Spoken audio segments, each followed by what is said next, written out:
Morning, everybody. I'm out here in my shop sharpening up some Simmons broadhead for the customers, and every one I sharpen, and this one's complete, I'll kind of give a little test on it. And I got some real limp notepad paper here. If it cuts this is really difficult to cut. It's harder to cut than some of the stiffer paper that's a little thinner. But I'll take it, I'll work it down. See, it made a good, clean, easy slice in there. I'll turn it over and I'll test it up and down the length of the head. I got a little bit of a dull spot. I'll work on it a little bit more. This head, you can see it's easily a full length of the broadhead. Made an easy cut there. Also, you can test it on the arm hair. Shave down through here, and I'm gonna retouch this thing up a little bit. But it's just rolling hair up. It's just really sharp. It's popping hair galore. I don't know if you can see that right there. But anyway, this head is really sharp. The problem is, a lot of people, when I send them to them, they don't understand how to test for sharpness. And they get this head and they go, ooh, that don't seem very sharp. And then I've already created a bevel. I created a new bevel on most of these Simmons. Once I create a new bevel, really the work is done. Any of my customers could easily sharpen these heads once I create the bevel, but I might as well go ahead and sharpen them up extremely sharp for them. And that's what I do to get it. And if you don't know how to test, take this broadhead and you do something like this, like you would do a knife. And hey, it don't seem that sharp. It ain't rolling up hair. The problem is, for them, is a knife, a broadhead, and everything else. When you sharpen it, on any kind of sharpening, however you do it, whatever you use, it's going to be directional. It's directional. It's going to be like a limb saw. You take a limb saw, and you could take it, hook it on your arm, and give it a big pull, and it would cut all the way to the bone and into the bone on one pull. You take it, put the tip on it, and push it, and it's just barely going to scratch you. Everything is directional. I mean, I guess suppose you could sharpen a broadhead where it's unidirectional, kind of like the old military tread tires where they're made to go forward and back just as easily. There's a reason for that.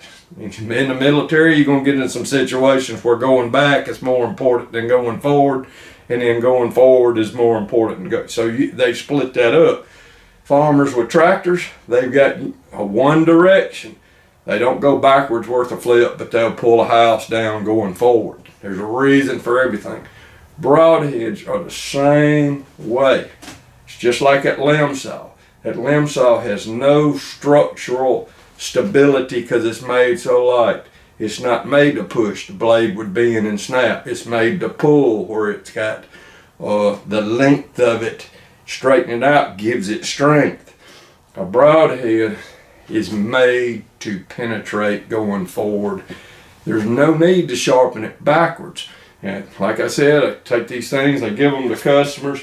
They don't think they're sharpened as they should be, and maybe they get whatever they sharpen on. They hit it up a few licks on a crotch stick, and they go back to tip, and then they go, voila, the thing is sharp. Well, guess what they done?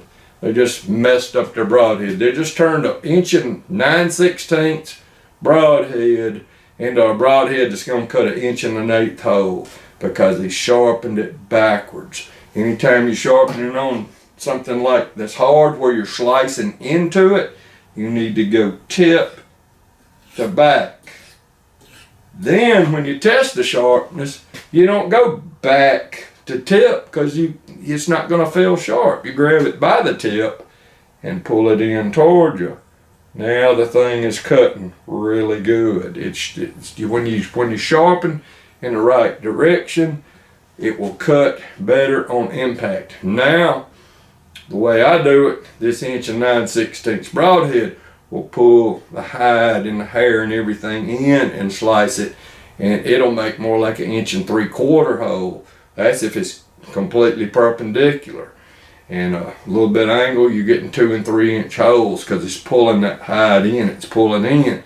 That hard angle shot that I talked about in another video, if you sharpen it backwards, the broadhead is more likely to hit and peel out. Even the Simmons, if it's sharpened backwards, it's not grabbing. So even though it's got the right design for a hard angle, it may still kick out. If you sharpen it in the right direction where it's pulling the hide in, it's going to touch, pull in, and it's going to be great on a hard angle. So you always want to sharpen in the right direction. You always want to test your sharpness in the right direction. Otherwise, you won't think it's sharp. If you're sharpening on something where you're what I call stropping, you're going back away from the blade. You want to go in the direction of back to tip. If you're sharpening on something where you're slicing into it, like real hard, like ceramic, you want to start with a tip, go forward into it. Tip to back. Back to tip on stropping, tip to back on a hard, like ceramic or your diamond stone, whatever. Diamond stone, I'm going to start at the tip, slice into it. So that's just in a nutshell of what I wanted to explain here, because you're seeing these things out, they're super sharp.